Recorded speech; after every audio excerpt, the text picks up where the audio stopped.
मैं धन्यवाद करता हूं परमेश्वर का इस सुंदर समय का जो परमेश्वर ने मुझे दिया है। मैं विशेष धन्यवाद करता हूं प्रभु में मेरे भाई अनुपम डेविड, अपनी भाभी शबनम डेविड जी का, जिन्होंने मौका मुझे दिया कि मैं आपके समक्ष उपस्थित हो सकूं और हम सब परमेश्वर के वचन में कुछ सीखने वाले हों। आइए परमेश्वर के वचन में चलने से पूर्व अपनी आंखों को कुछ समय के लिए बंद करेंगे और परमेश्वर से पवित्र आत्मा के दान को मांगेंगे। आइए हम प्रार्थना करेंगे। तमाम आशीषों के देने वाले परमेश्वर यीशु मसीह में हमारे बाप और खुदा, हम धन्यवाद करते हैं इस सुंदर अवसर के लिए जो कि आपने हमें दिया है। विश्वास रखते हैं प्रभु आपकी आत्मा हमसे बोलती है और बातचीत करती है प्रभु, और होने दे प्रभु के विश्वास के इस दौर में प्रभु हम सभी आपके पास चलें और जितने अभिषेक लोगों को आपने चुना है उन सभी को आपने वचन को सुनने और सीखने के लिए लाएं, जिससे कि वो आपके वचन को सुनकर उसकी आशीष को प्राप्त कर सकें। सब कुछ मांग लेते हैं आपके प्रिय पुत्र यीशु मसीह के नाम से, सुने और ग्रहण करें, आमीन। बलविंदर भाई मेरे साथ जुड़ते हैं। आशीष परमेश्वर की आपके और आपके घराने को। पहला शैमुएल उसका 2 अध्याय 2 पद से 10वें पद तक। 1 शैमुएल चैप्टर 2 वर्सेस 2 to 10, जहां लिखा है, यहोवा के तुल्य कोई पवित्र नहीं, क्योंकि तुझको छोड़ कोई है ही नहीं, और हमारे परमेश्वर के समान कोई चट्टान नहीं है। फूल कर अहंकार की बातें मत करो और अंधेर की बातें तुम्हारे मुंह से न निकले, क्योंकि यहोवा ज्ञानी ईश्वर है, वो कामों को तोलने वाला है। शूरवीरों के धनुष टूट गए और ठोकर खाने वालों की कटी में बल का फेंटा कसा गया। जो पेट भरते थे उन्हें रोटी के लिए मजदूरी भरनी पड़ी। जो भूखे थे वे फिर ऐसे न रहे, वरन जो बांझ थे उनके साथ हुए, और अनेक बालकों की माता खुलती जाती है। यहोवा मारता भी है और जलाता भी है, वही अधोलोक में उतारता है और वह उससे निकालता भी है। यहोवा निर्धन करता है और धनी भी बनाता है, वही नीचा करता है और ऊंचा भी करता है। वो कंगाल को धूलि में से उठाता है और दरिद्र को कुएं में निकालकर खड़ा करता है, ताकि उनको अधिपतियों के संग बिठाए और महिमा युक्त सिंहासन के अधिकारी बनाए। क्योंकि पृथ्वी के खंभे यहोवा के हैं और उस पर जगत को धरा गया है। वो अपने भक्तों के पांवों को संभाले रहेगा, परंतु दुष्ट अंधेरे में चुपचाप पड़े रहेंगे, क्योंकि कोई मनुष्य अपने बल के कारण प्रबल न होगा। जो यहोवा से झगड़ते हैं वे चकनाचूर होंगे, वे उनके विरुद्ध आकाश में गरजेगा। यहोवा पृथ्वी की छोर तक न्याय करेगा, फिर राजा को बल देगा और अपने अभिषेक के सींग को ऊंचा करेगा। ये परमेश्वर का वचन है। परमेश्वर का धन्यवाद हो। आज का वचन परमेश्वर मुझे और आपको सिखाने के लिए देता है, जिसमें पहली आयत जो दूसरी आयत है 2 पद की, वो लिखता है, यहोवा के तुल्य कोई पवित्र नहीं। यहोवा के तुल्य कोई पवित्र नहीं का अर्थ जानते हैं? इस चीज को अगर आप और मैं सीखें तो ये क्या है? यहोवा के तुल्य कोई पवित्र नहीं का मतलब यह है कि अगर मुझे और आपको भी अपनी आशीषें चाहिए तो उसी पवित्रता के अनुसार मुझे और आपको भी परमेश्वर को ग्रहण करना है। क्योंकि बाइबल कहती है कि पवित्र बनो, क्योंकि तुम्हारा बुलाने वाला पवित्र है। इस आयत को लेकर अपने जीवन में आगे बढ़िए। You will find it the blessings of God for sure, क्योंकि तुम्हारा बुलाने वाला पवित्र है। आज इस आशीष के साथ मुझे और आपको आगे बढ़ना है। शबनम भाभी जुड़ रही हैं। आशीष परमेश्वर की आपके और आपके घराने को। लिखा है, यहोवा के तुल्य कोई पवित्र नहीं, और क्योंकि तुझको छोड़ कोई है ही नहीं। परमेश्वर को छोड़कर कोई अन्य व्यक्ति है ही नहीं जिससे मैं और आप अपनी आशीषों को प्राप्त कर सकें। और लिखा है, हमारे परमेश्वर के समान कोई चट्टान नहीं है। आज परमेश्वर हमारे उद्धार की चट्टान है, हमारा बल देने वाला, हमें ऊंचा करने वाला परमेश्वर, जिसके अनुसार मैं और आप अपनी आशीषों को पा सकते हैं। तीसरी आयत कहती है, फूल कर, हर्षित भाई जुड़ रहे हैं। आशीष परमेश्वर की आपके और आपके घराने को। तीसरी आयत कहती है, फूल कर अहंकार की बातें मत करो। फूलने का मतलब घमंड से फूलना। आप और मैं किसी भी चीज का घमंड कर सकते हैं, चाहे अपने बल का, चाहे अपनी बुद्धि का, चाहे अपने स्टेटस का, चाहे अपनी नौकरी का। कोई भी घमंड हमें व्यर्थ कर सकता है, हमें फुला सकता है। और ऐसी स्थिति में शैतान हमारे जीवन में प्रवेश कर जो हमें आशीष देता है वो क्या है? अहंकार हो जाता है हमें। मैंने सुबह भी आपसे कहा था, एक साहब को मैंने कहा कि सर जो आप कर रहे हो वो सही नहीं है। क्यों नहीं है? क्योंकि आज जो पद आपके पास है, कल आप उससे रिटायर होंगे। आपको उसी समाज में वापस उतरना है जहां से आप और मैं आए थे। अगर मेरे और आपके काम अच्छे नहीं है, अगर मैं उस समाज के साथ अपने आप को नहीं देख पा रहा, तो ध्यान रखिएगा कि रिटायरमेंट के बाद मुझे और आपको नमस्ते करने वाला या विश करने वाला भी कोई नहीं होगा। आज अपने पद का, प्रतिष्ठा का घमंड करते हैं बहुत से लोग, लेकिन वो ये नहीं जानते कि ये सब स्थायी नहीं है। ये अस्थायी है, और इन अस्थायी चीजों की वजह से बहुत सी चीजें आपके और मेरे जीवन से जा सकती हैं। विश्वास के साथ आज परमेश्वर की ओर देखिए, क्योंकि अगर जो आशीषें परमेश्वर आपको देगा वो स्थायी होंगी। वो आपके जीवन में वो आशीष देंगी जो हमेशा आपके साथ रहेंगी और उसे कोई छीन नहीं पाएगा। बहुत से लोग अपने पद प्रतिष्ठा की घमंड करते हैं, परमेश्वर उन्हें 2 मिनट में चकनाचूर कर सकता है। क्या जाने कुछ सेकंड्स के लिए अगर धरती हिले तो आपका और मेरा जो बड़ा मजबूत किला जैसा मकान है वो गिर सकता है 2 सेकंड के लिए। परमेश्वर की दृष्टि में तो हम कुछ भी नहीं बेचते। हम, बाइबल कहती है, जो अपने आप को बहुत समझता है और कुछ नहीं है, वो क्या करता है? अपने आप को क्या करता है? धोखा देता है। आज बहुत से लोग अपने आप को धोखा दे रहे हैं। अपनी दृष्टि में वो बहुत महान है, लेकिन परमेश्वर के सामने वो कुछ भी नहीं है।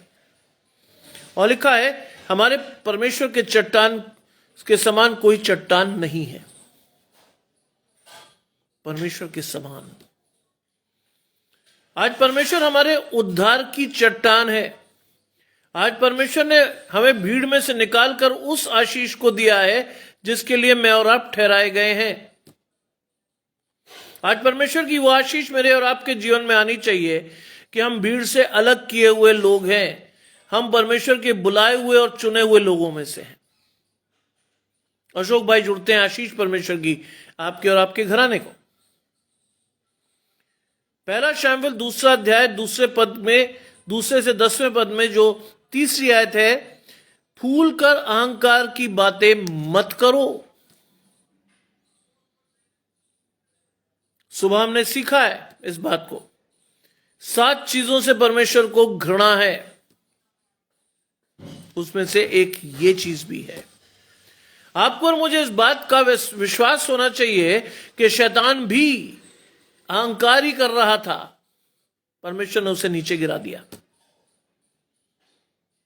आज अहंकार वो चीज है जो मेरी और आपकी आशीषों को न सिर्फ छीन सकती है, बल्कि उसे नष्ट भी कर सकती है।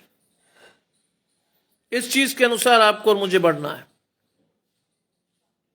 लिखा है, कोई अंधकार की बातें तुम्हारे मुंह से ना निकले। अंधेर, जब आप परमेश्वर की रोशनी में हो, आपका बुलाने वाला पवित्र है, तो आप और मैं अंधेर कैसे कर सकते हैं? एक बार सोचिए कि अगर आप परमेश्वर के साथ जुड़े हैं, आपकी आशीषें परमेश्वर से जुड़ी हैं, तो आप और मैं अंधेर की बातें कैसे कर सकते हैं? संभव ही नहीं है। या तो आप परमेश्वर के साथ नहीं जुड़े हैं, और या फिर आपकी आशीषें परमेश्वर के साथ नहीं है। आप दोनों बातों में फर्क समझिए। आपकी आशीषें परमेश्वर के साथ हैं तो आप आवश्यकता अनुसार वही बोलोगे जो परमेश्वर की राज्य की उन्नति के लिए काम आए।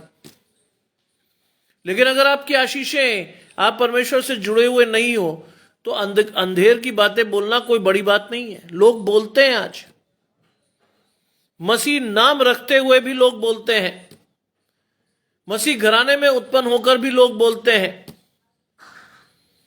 इन सारी चीजों को सीखना, समझना और जानना है आज, क्योंकि आपकी आशीषें, मेरी आशीषें सब परमेश्वर से जुड़ी हुई हैं। अंधेर की बातें तुम्हारे मुंह से ना निकले, क्योंकि यहोवा ज्ञानी ईश्वर है। यहोवा जानता है कि मैं और आप क्या कर रहे हैं और क्यों कर रहे हैं। बाइबल कहती है, लोग ऊपर से जांचते हैं, परमेश्वर मन को जांचता है। इसलिए लिखा है, यहोवा ज्ञानी ईश्वर है। वो मन को जांचकर हमारी आशीषों को स्थिर करता है। वो मन को जांचकर मुझे और आपको आशीष देता है। लिखा है यहोवा ज्ञानी ईश्वर है और कामों को तौलने वाला है। आज परमेश्वर मेरे और आपको कामों को देखता है, जानता है, समझता है, और वो दूर से ही भांप लेता है कि मैं किस मंशा से कोई काम कर रहा हूं। बाइबल में क्या लिखा है? बाइबल के अनुसार चलिए। अपने कोई भी काम को दिखाने के लिए क्या करो? मत करो, पर आवश्यकता अनुसार वही जो परमेश्वर की उन्नति के लिए आप और मैं कर सकते हैं। दिखाने के लिए कोई काम नहीं करना है। बहुत से लोग बड़े बड़े काम करके लोगों को दिखाते हैं, हमने बहुत कर दिया। बाइबल क्या कहती है? तुम अपना प्रतिफल पा चुके। अगर आपके और मेरे काम को देखकर लोग कहें वाह वाह साहब कितना बढ़िया आदमी है, और आप अपना प्रतिफल पा चुके हैं। बाइबल के अनुसार आपका दाहिना हाथ जो करे उसे बायां न जाने।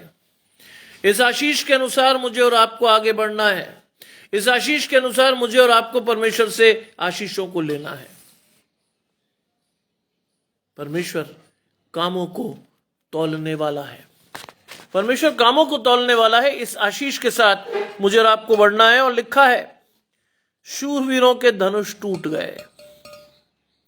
शूरवीरों के धनुष टूट गए, क्योंकि बहुत से लोग अपनी शक्ति पर भरोसा रखते हैं। बहुत से लोग ये समझते हैं कि साहब अपनी शक्ति से मैं कुछ भी कर सकता हूं। जब भी कोई ऐसा व्यक्ति मुझे मिलता है, मैं उसे दिखाता हूं कि गोलियत भी 7 फुट का था। परमेश्वर ने मारने के लिए किसको भेजा? एक सामान्य बच्चे को। क्यों? हथियार कौन सा इस्तेमाल हुआ? न तलवार, न बंदूक, न और कुछ। एक गोफन जिसमें पत्थर को लपेटकर चिड़ियों को उड़ाते हैं, वो। लिखा है शूरवीरों के धनुष टूट गए। परमेश्वर साधारण चीज को भी आपको और मुझे हथियार बनाकर दे सकता है। उस गोफन के साथ जब गोलियत के सामने दाऊद खड़ा था, तो गोलियत ने मजाक बनाया कि तुझे भेजा है मुझे मारने को। अहंकार था कि तू मेरे सामने टिकेगा, तू क्या कर सकता है मेरा, कहां तू कहां मैं। गोफन के 2 पत्थरों में ढेर हो गया, सिर में धस गए। बाइबल क्या कहती है? बाइबल के अनुसार चलिए, मेरे वचन पर नहीं चलिए। बाइबल में लिखा है घमंड करने का अवसर परमेश्वर को दो। आपके बल और बुद्धि वहां काम नहीं आएंगे। आपके बल और बुद्धि काम नहीं आएंगे। कितने भी आप महान हो, कितने भी शूरवीर हो, कितनी बड़ी हैसियत रखते हो, परमेश्वर के सामने आपकी और मेरी हैसियत कुछ भी नहीं। परमेश्वर के सामने मेरे और आपके अच्छे काम मैले कुचाले फटे चिथड़ों के समान है। ये फिर मैं नहीं कह रहा, बाइबल में लिखा है। लिखा है शूरवीरों के धनुष टूट गए और ठोकर खाने वालों की कटी में बल का फेटा कसा गया। ठोकर खाने वालों,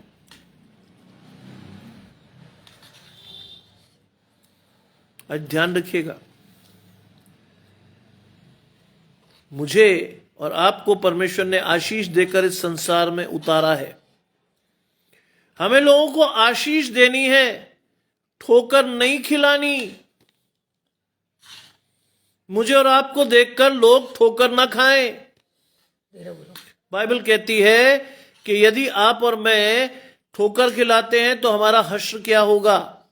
नए नियम में पढ़िएगा। भला होता ऐसे व्यक्ति के गले में चक्की का पाट बांधकर उसे समुद्र में फेंक दिया जाता। अगर आप और मैं किसी नव विश्वासी को, किसी विश्वासी को ठोकर खिलाते हैं तो हमारा हश्र तय है। गले में चक्की का पाट बांधकर समुद्र में फेंका जाता, जिससे कि मेरे और आपके लाश तक का पता ना चलता। लिखा है ठोकर खाने वालों की कटी में बल का फेटा कसा गया। आज परमेश्वर की आशीष उन पर है जो ठोकर खाते हैं। विश्वास देखिए, विश्वास रखिए कि परमेश्वर, अगर आप और मैं किसी की वजह से ठोकर खाते तो परमेश्वर हमें बल से संभालता है। दोनों ही बातें बताई, ठोकर खिलाएंगे, सजा पाएंगे। अगर ठोकर खा रहे हैं और परमेश्वर की ओर देख रहे हैं तो क्या करेगा परमेश्वर? कटी का मतलब कमर में बल का फेंटा, यानी पटका बांधता है बल का, गिरने नहीं देता परमेश्वर।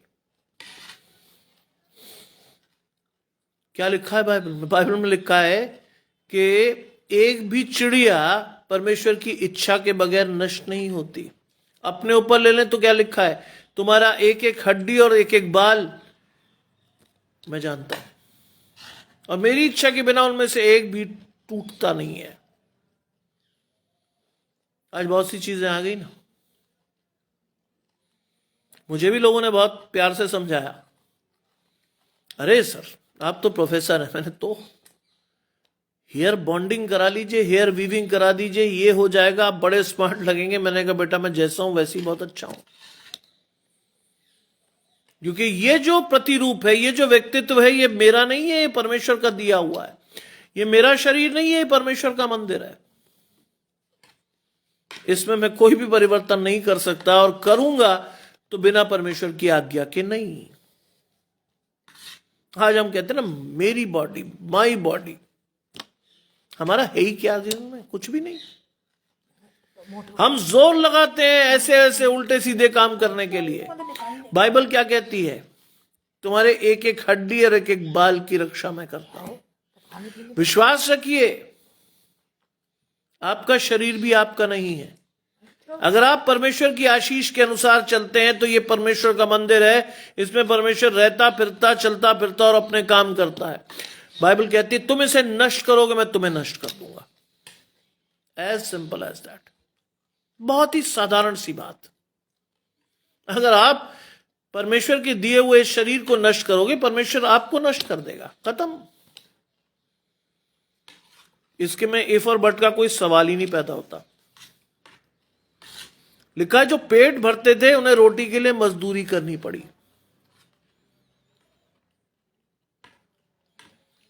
आप और मैं सोचते हैं ना परमेश्वर की आशीषें आ रही हैं, आती रहेंगी। बाइबल कहती है कि जब आप और मैं परमेश्वर की आशीषों का मोल नहीं जानते तो क्या करते हैं? सबोपदेशक पढ़िए, हम दिन भर परिश्रम करके दुख भरी रोटी खाते हैं। दिन भर परिश्रम करके, लिखा है यहां पे, जो पेट भरते थे उन्हें रोटी के लिए मजदूरी करनी पड़ी। एक दौर में जब मैं और आप परमेश्वर की आशीषों से परिपूर्ण थे तो हम दूसरों को रोटी खिलाते थे। आज शैतान के साथ हमारी स्थिति क्या बनी? हम खुद के लिए मजदूरी करके रोटी ला रहे हैं। सोचिए, परिवर्तन होने में 2 मिनट लगते हैं। घमंड करना कई बार इतना भारी पड़ सकता है परमेश्वर की दृष्टि में कि लिखा है कि जो पेट भरते थे, लोगों का पेट भरते थे, आज वो क्या कर रहे हैं? उन्हें रोटी के लिए मजदूरी करनी पड़ी। पलट सकती है स्थिति। जो भूखे थे वो फिर ऐसे नहीं रहे। दूसरी ओर परमेश्वर उन भूखे लोगों को तृप्त करता है जो परमेश्वर की ओर देखते हैं। क्योंकि क्या है परमेश्वर? यीशु मसीह में परमेश्वर ने आपको एक बहुत बड़ा वचन दिया है, जीवन की रोटी मैं हूं, जो इस रोटी को खाएगा वो कभी भूखा नहीं होगा, जो जीवन के जल को पिएगा वो फिर कभी प्यासा नहीं होगा। क्या लिखा है? वो भूखे थे और वो फिर ऐसे नहीं रहे, क्योंकि उन्होंने अपनी आशीष को परमेश्वर से देखकर ले लिया। और आपने और मैंने, जिन्हें परमेश्वर ने बहुत सारी आशीषें दी थी, अधिकार दिए थे, मैंने अहंकार से उन अधिकारों को खोया भी और हमें मजदूरी करनी पड़ी। बाइबल में पढ़िए, बाइबल लिखता है कि मैंने धर्मी के बच्चे को कभी टुकड़े मांगते नहीं देखा। मैंने धर्मी के बच्चे को कभी टुकड़े मांगते नहीं देखा। जवान सी तो भूखे रह जाते हैं और उन्हें परेशानी हो सकती है, लेकिन परमेश्वर के खोजियों को कभी किसी भली वस्तु की घटी नहीं होगी। मेरे एक मित्र ने मुझे कहा था, आज की डेट में तू उसे एमए करा रहा है अपने लड़के को, टेक्निकल एजुकेशन नहीं दिलाई, क्या करेगा वो? मेरे लिए एक बहुत शौक का विषय था, क्योंकि मेरे एक बचपन के अभिन्न मित्र ने, जो कि एक बड़ा सीनियर आईआरएस ऑफिसर था, उसने मुझे कहा कि गुरु क्या कर दिया तुमने।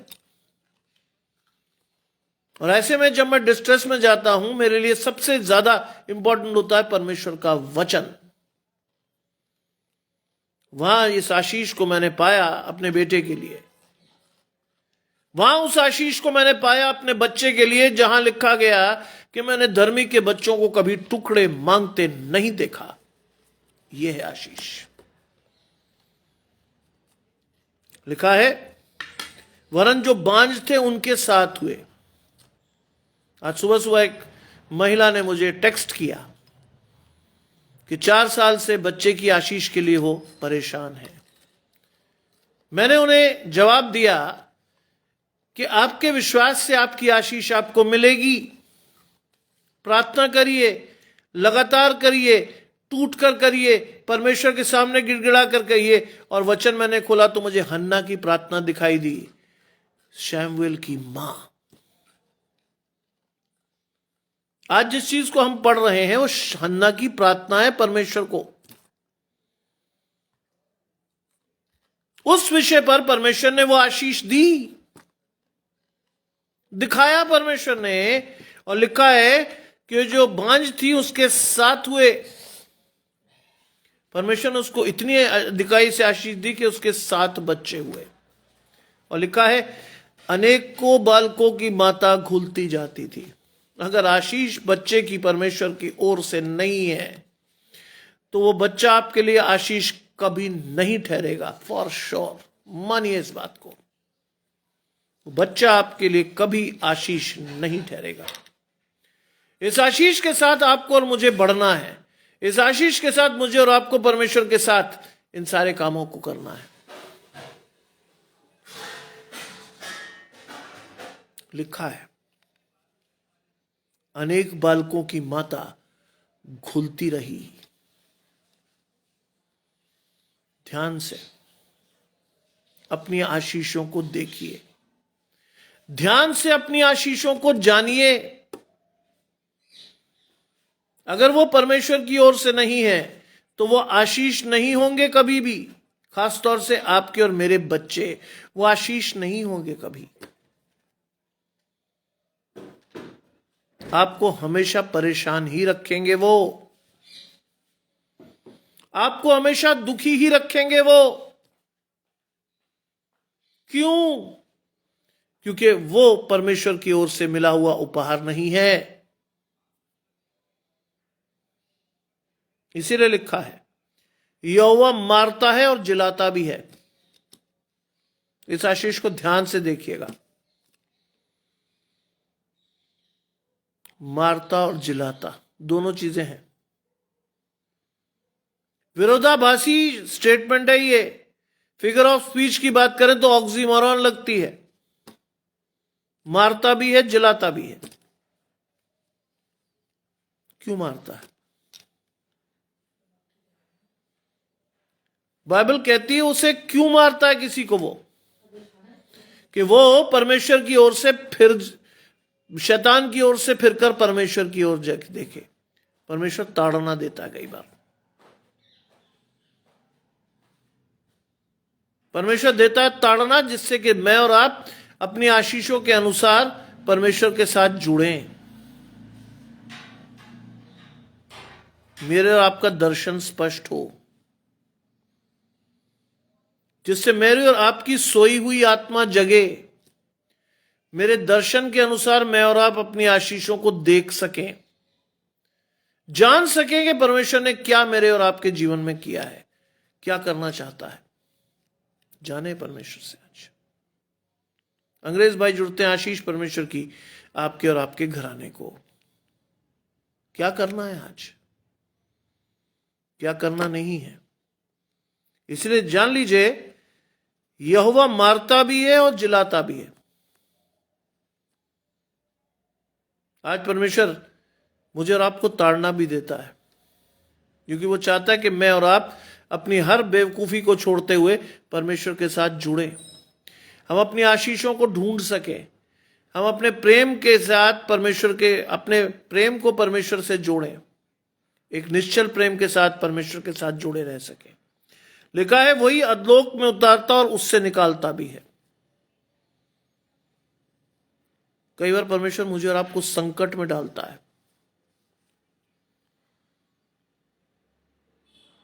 जिससे कि मैं और आप परमेश्वर की ओर देखकर, परमेश्वर को पुकार कर अपनी आशीषों को पुनः प्राप्त करें। इसीलिए लिखा है वो अधलोक में उतारता है और उससे निकालता भी है। संकट में अति सहज से मिलने वाला सहायक मेरा और आपका परमेश्वर यहोवा। लिखा है यहोवा निर्धन भी करता है और धनी भी बनाता है। पैसों के लिए नहीं लिखा, कई लोग इसे पैसों में इंटरप्रिटेशन करते हैं। पैसा एक हद तक है इसमें, लेकिन बड़ी चीज क्या है? निर्धन का मतलब है परमेश्वर की आशीषों से महरूम। निर्धन लोग, जिनके जीवन में परमेश्वर की आशीषें हैं ही नहीं, जो अपने बोझ से दबे हुए अपने जीवन को ढो रहे हैं। निर्धन लोग, जिनके जीवन में परमेश्वर ने दस्तक दी, लेकिन आपने और मैंने सुना नहीं, आपने और मैंने जाना नहीं, मेरे और आपके मन में परमेश्वर का प्रकाशन था नहीं, इसलिए मैं और आप आज भी परमेश्वर की आशीषों से महरूम है। निर्धन लोग। लिखता है धनी भी बनाता है। आज आप और मैं यूं नहीं जुड़े हुए, ये मत सोचिएगा कि हम ऐसे ही जुड़ गए ना। परमेश्वर आपको आपकी आशीषें दिखाने लाया है, जिससे आप और मैं आध्यात्मिक रूप से धनी होकर परमेश्वर की उत्तम आशीषों को ग्रहण करके अनंत जीवन की आशा को ग्रहण करें। परमेश्वर धनी भी बनाता है। बाइबल क्या कहती है? जहां तेरा धन वहीं तेरा मन। मैं और आप रोज देखते ना भाई,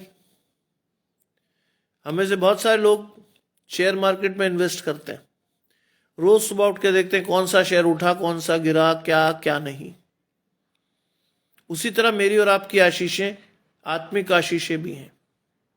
रोज सुबह उठकर मुझे और आपको ये चेक करना चाहिए कि मैं परमेश्वर में कितना बड़ा हूं, परमेश्वर का प्रकाशन मेरे जीवन में कितना आया है, मेरी आध्यात्मिक आंखें कितनी खुली हैं, मेरे कान परमेश्वर की आवाज आज सुनते भी हैं कि नहीं सुनते, मेरी आंखों में परमेश्वर का दर्शन स्पष्ट हुआ या नहीं हुआ, मेरे मन में परमेश्वर की आशीष है या नहीं है।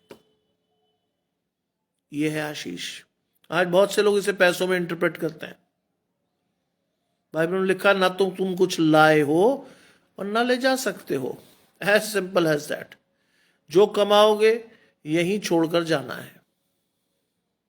इसलिए बेहतर है कि मैं और आप अपनी आशीषों के लिए परमेश्वर की ओर ताकें। इससे बेहतर है कि मैं अपनी आशीषों के लिए परमेश्वर को देखूं। इससे बेहतर है कि मेरी आपकी आशीषें परमेश्वर के साथ जुड़ें। इससे बेहतर है कि मैं और आप बिना परमेश्वर के कुछ नहीं पा सकते। उन सारी चीजों को मुझे और आपको परमेश्वर की तरफ देख कर लेना है। वो लिखा है वही नीचा भी करता है, वही ऊंचा भी करता है।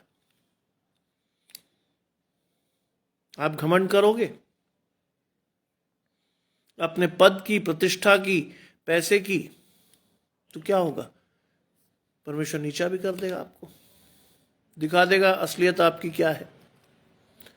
और अगर आप आशीष के तौर पर परमेश्वर से जुड़ोगे, घमंड करने का अवसर परमेश्वर को दोगे, तो परमेश्वर क्या लिखता है? परमेश्वर के बलवंत हाथ के नीचे दीनता से बढ़ो, नियत समय पर वो तुम्हें क्या कर देगा? शिरोमणि। नियत समय पर परमेश्वर उठाएगा, सबसे ऊपर बिठा देगा। बिठाया ही आज भी।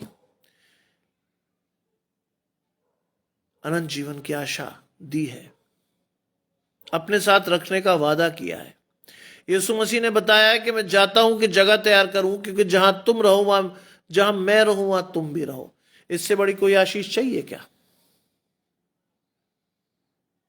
वो कंगाल को धूली में से उठाता है। आज परमेश्वर उन लोगों को चुनता है जिनका अस्तित्व भी नहीं है। बाइबल कहती है उनको धूल में से उठाता है। किसके लिए? शिरोमणि करने के लिए।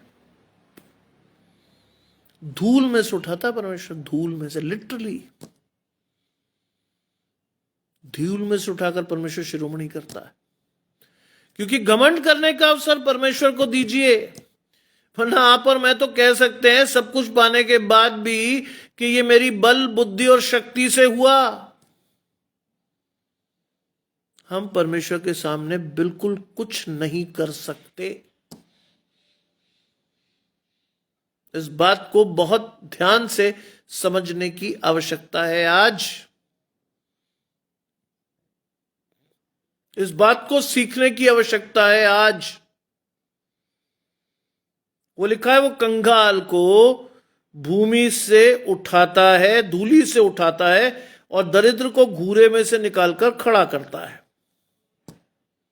क्यों? क्यों करता है परमेश्वर? बाइबल में लिखा है परमेश्वर ने किसको चुना? संसार के दलित, गिरे हुए, नीचों को चुना, जिससे कि वो क्या करें? ज्ञानवानों को लज्जित करें। आगे सुनिए क्या लिखा है, ताकि उनको वो अधिपतियों के संग बिठाए। अधिपतियों के संग बिठाता है परमेश्वर। दीनता से परमेश्वर की ओर देखकर चलते रहिए। नियत समय पर आपकी आशीष आएगी। I can visualise this. मेरे पिता, अगर आप हमारे इतिहास को जाने तो मेरे पिता एक गांव के पादरी के बेटे थे।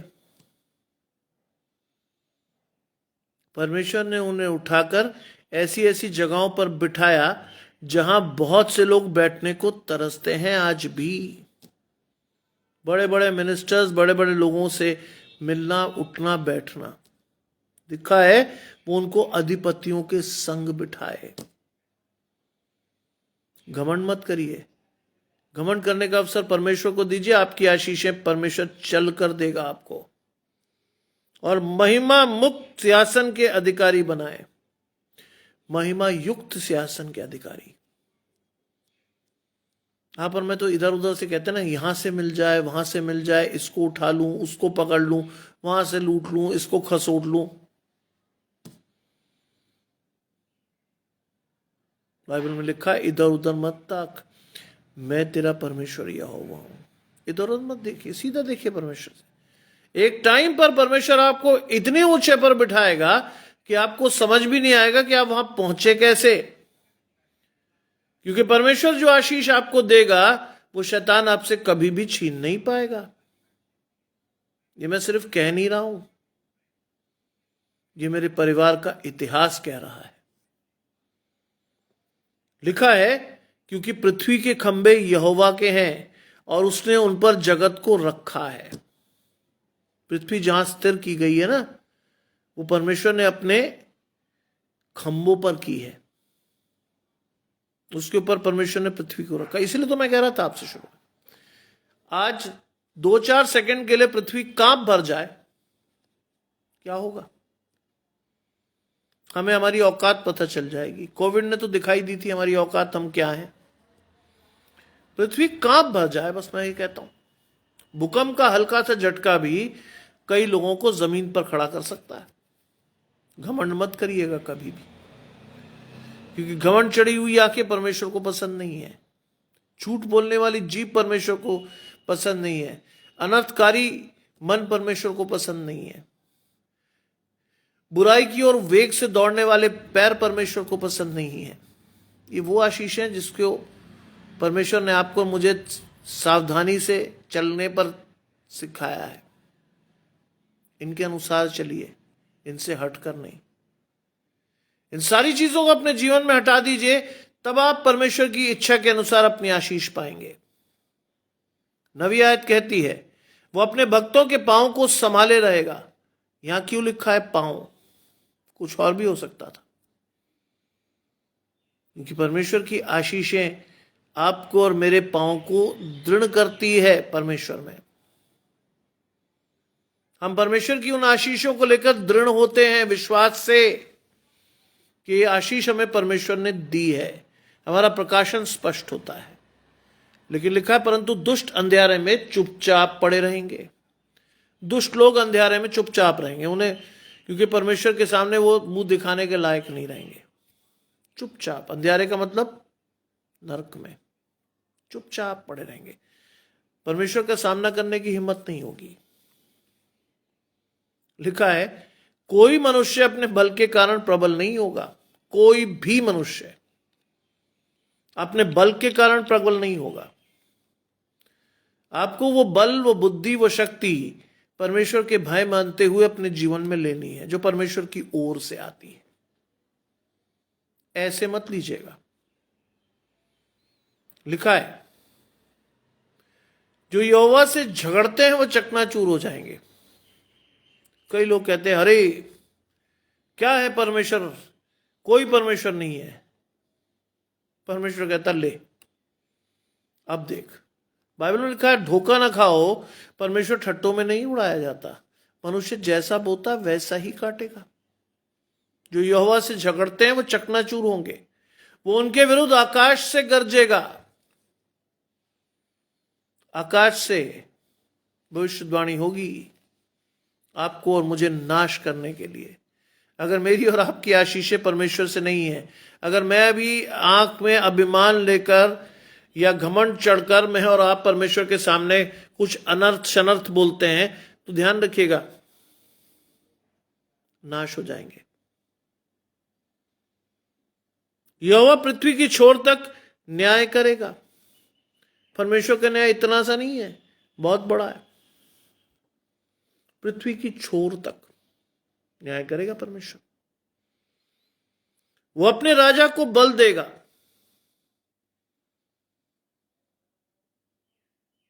अपने राजा को, जिसको परमेश्वर चुनता है उसको वो शिरोमणि करता है। इसीलिए लिखा अपने राजा, अपने राजा, जिसको परमेश्वर चुनता है।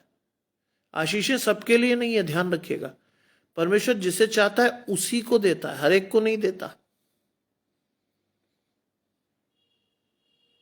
और अंतिम बात, वो अपने अभिषिक्त के सींग को ऊंचा किया करेगा।